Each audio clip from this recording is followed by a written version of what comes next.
वात कापसाची ते आणि 16 दीप एका पंक्तीमध्ये 4 वात 1664 प्रत्येक दीपचं एक अलग अलग मंत्र आहे. ते मंत्र तुम्ही छोटा म्हणून विसर्जन करू शकता.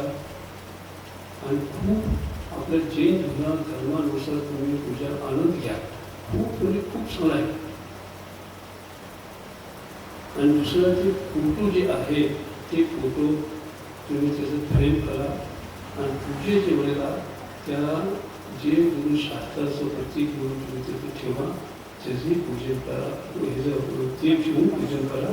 आणि पूजन करत असताना सकाळच्या वेळेला एक 2 प्रकारचे सैंचन करा. दीपावली 2 प्रकारचे सैंचन. एक मंदिरची दीपावली, भगवान महावीरांचं निर्माण सकाळी झालं हे मंदिरची दीपावली. आणि घरचं जी दीपावली आहे ते गोड गौतम गंधर्वांना केवळ ज्ञान प्राप्त झालं म्हणून तुम्ही तुमच्या घरामध्ये दीप लावून दीपोत्सव साजरा करा. आणि ते गोड धुलीकाला म्हणजे काय, ज्यावेळी गाई चरून घराकडे येत असतात त्यावेळेला दूध त्याच्या पायाला फुटलेलं होतं गोड धुलीकाला.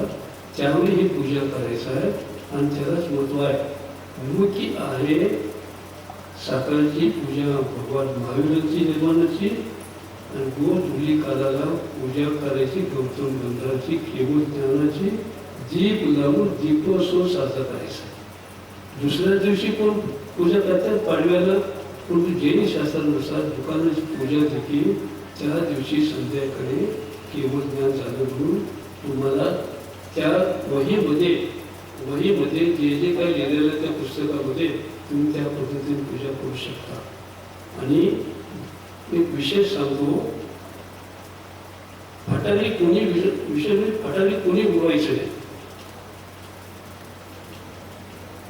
बंद केलं सहज आहे.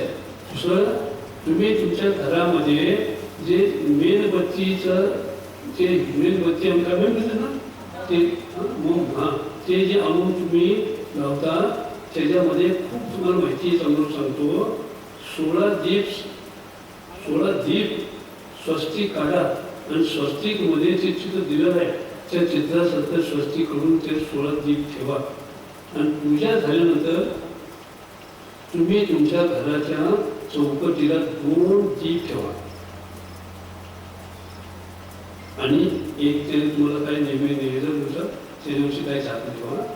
आणि तुमच्या शेजारी अलीकडं पलीकडे कोण असतील त्या जिल्ह्यात आहे तर त्यांना देखील तुमच्या घरात एक दीप नेऊन ठेवू शकता. आणि तुमचं मंदिर जवळ आहे तर मंदिरमध्ये देखील तुम्ही आणून ठेवू शकता. माणूस तुम्ही ठेवू शकता, त्याचे स्वस्तिक काढा त्याला ठेवू शकता. पण शक्यतो दिवस बुडायच्या अगोदर पूजा संपलं पाहिजे. दिवस बुडायच्या आधीच अगोदर सरळ दीप ठेवलं पाहिजे. शेजारी देखील चुकून ठेवा. शेजारच्या घरात तुम्ही दिवा जैनच पाहिजे असं का नाही, तुम्ही जीवन बिलकुल ठेवू शकता. आणि काय म्हणायचं नाही 4 दिवशी आमच्या घरात लक्ष्मीचं काय जात नाही काय नाही. शेजारचं एक मनाचं द्वेष करुष्य निघून जाते. त्याच्यात खूप आनंद आहे. आणि दुसरं, तुमचं भगवान महावीरांचं सकाळी निर्माण प्राप्त झालं आणि संध्याकाळी सोडत केवळ ज्ञान प्राप्त झालं तर तुम्ही तुमच्या घरामध्ये संध्याकाळच्या वेळेला शेजारी कोण असतील त्यांना तुम्ही खूप दूध मसाला दूध त्यांना द्या. का केवळ ज्ञान प्राप्त झाले तुमच्या गौतम गंधर्वाला खुशी म्हणून तुम्ही द्या.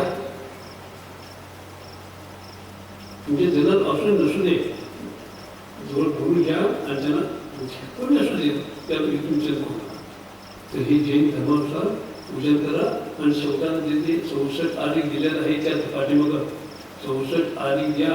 64 आरिक दिल्यानंतर मग तुम्ही तुमच्या किती रूम घरामध्ये आहे सगळ्यामध्ये एक पूजन झाल्यानंतर एक दीप ठेवा. आणि तुपाचा दिवा लावला तर 10 तळ ऑक्सिजन मिळते आणि कार्बन डायऑक्साईड घरातून काय करतो. मंदिरामध्ये देखील तुम्ही तुपाचा दिवा लावला पाहिजे. तेलात किंवा कधीच होत नाही.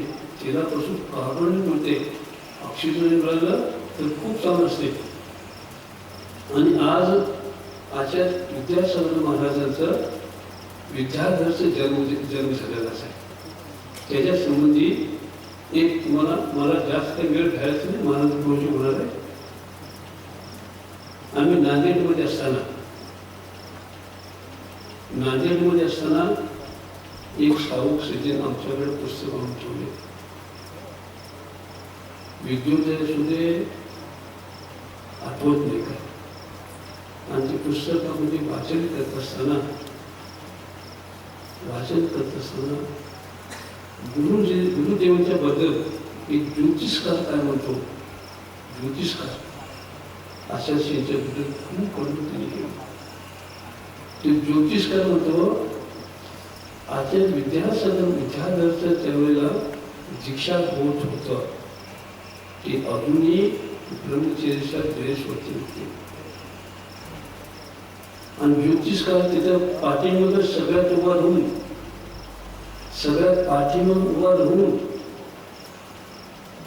त्या विद्यार्थ्याला ज्ञानसागर महाराजांना न्याहाळून पाहत होता. त्यात वर्णन खूप छान आहे. मला आठवलं की लोकांना ते सांगतो. असं न्याहाळून पाहत होता. ज्योतिषकार म्हणतो नक्षत्र जे आहे खूप उत्कृष्ट आहे.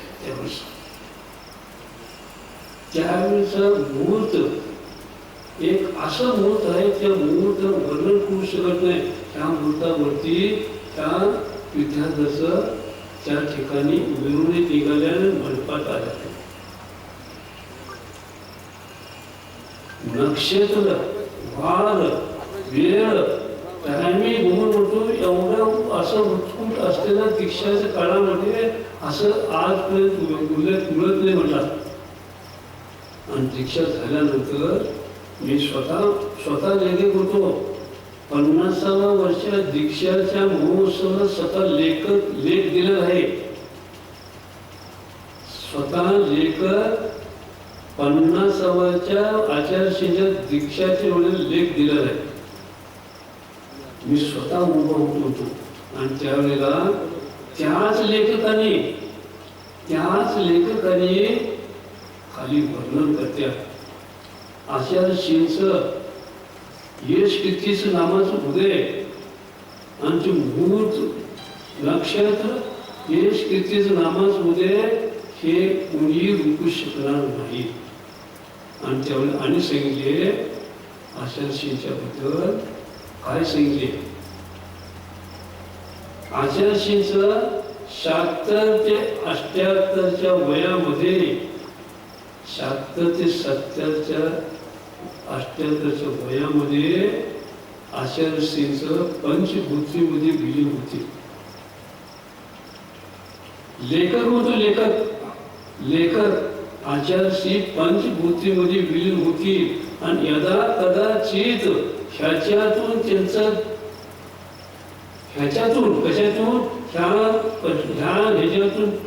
जर दूर झालं तर 84 वर्षापर्यंत त्यांचं कोणी हिंमत चालणार नाही. म्हणजे एवढं त्यांचं यश किती जवळमध्ये येऊ शकेल. त्या ज्योतिषकारांनी मी स्वतः उभा होतो. आणि 55 वर्षाच्या 76-77 पंचभूतीमध्ये विलीन होती हे मी वाचलो. आणि त्या नांदेडमध्ये वाचलो. आणि मी म्हणतो ह्या लेखकाला काय समजलं सर आता विद्यासागरांचं काय त्याला सांगू त्याला सर. अजून 50व्या वर्षाला आणि पुढे 6 वर्षानंतर होतोय.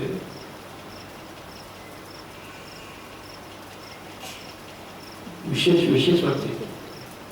आणि आणखीन एक हायपर पुस्तक लिहिलंय. आता घेत नाही कारण महाराजांचं प्रवच नाही. आचार्यांच्या मुखातून ज्या वेळेला पंढरपूरमध्ये पंचकर्मामध्ये ते म्हणजे ऐकत होतो मी. बडे बाबा ठिकाणी मी न सांगताना आतपर्यंत आलोय. बडे बाबाच्या तीर्थक्षेत्रा ठिकाणी न सांगताना मी तुमच्या कोणी न सांगताना मी आतापर्यंत त्या क्षेत्रावर आहे. बडे बाबा जे द्यायचं होते ते सगळं दिले बापू. पण तो आता इथून पुढं निवेदन केलं तर येईल असं काही भरोसा नाही. पक्का असं होते, पक्का इसमें शंका नाही. असं कोणी त्याला कळत नाही. पहिल्यांदा सूचना मिळत होतं कोण होतो, काय संकेत मिळत होतं कोण होतो. कधी कधी चिंतन असं वाटते हे सगळं जीवता म्हणून काही त्याला सांगत असेल का. गुरुकुल निर्माण करा म्हटले, गुरुकुल निर्माण केले. आणि शिरपूर बद्दल खूप इच्छा त्यांचं होतं. ते शिरपूरला देखील एक राज येऊन त्या ठिकाणी त्यांचं चरण स्पर्श झालं. आणि भगवंताचं किती 42 की किती वर्षाचं ते दरवाजा बंद होतं.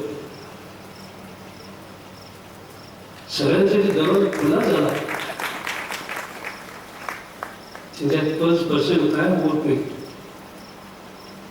तीर्थ सगळं होतं. आणि आज त्या ठिकाणी 22 एकरमध्ये 4 सहज फूट आणि एक सगोषणाची रचना चित्र जे तुम्हाला पुस्तकात आहे द्वितीय असं मी तर होतो त्या महिन्यामध्ये. मला ज्या ज्यावेळेला आठवण ते येईल त्यावेळी मी त्या शेतावर जाऊन फिरून बघून मला मांडलं. आज त्या ठिकाणी धर्मशाळा झालेला आहे, खूप सजवून झालेलं आहे, काम सोडा आहे. कधी गेला तर तुम्ही अवश्य त्या ठिकाणी त्या समोशांचं रचना होत असेल बघा. आणि आपल्या जीवनामध्ये खूप म्हणून घ्या. दक्षिणमध्ये हे एक क्षेत्र असं होईल, हे क्षेत्र असं होईल. सम्य शिखरचे जे तुम्ही सावक जितकं जात्या त्या क्षेत्राला जितकं सावक जात्या ते सगळे ह्या क्षेत्राला दर्शन करते. आणि त्या क्षेत्रात तुम्ही जरूर दर्शन घ्या. नेम सरांच्या सोबत मी आम्ही गेलो होतो. त्या ठिकाणी पुस्तकाचे चातुर्मास झालं, परंतु आम्ही खिडकीतून दर्शन आलो होतो घेऊन. पण तुम्ही 4 महिन्यामध्ये खूप आनंद घेतलो त्यात भगवान दर्शन घेऊन. आणि मला एक सावक त्या भगवंताचं तुपाचा अभिषेक केला आणि मला आशीर्वाद म्हणून महाराजी हे तुपाचं एवढं शांती धरा जसं तुम्हाला दिलं ना तसं बाटलीत मला दिल्या. आता येते लावून जाऊया शिरपूरचं बरं त्याचं ती बाटली दिसलं चला बरं असे विद्यासागर महाराज की आशीर्वाद भगवान की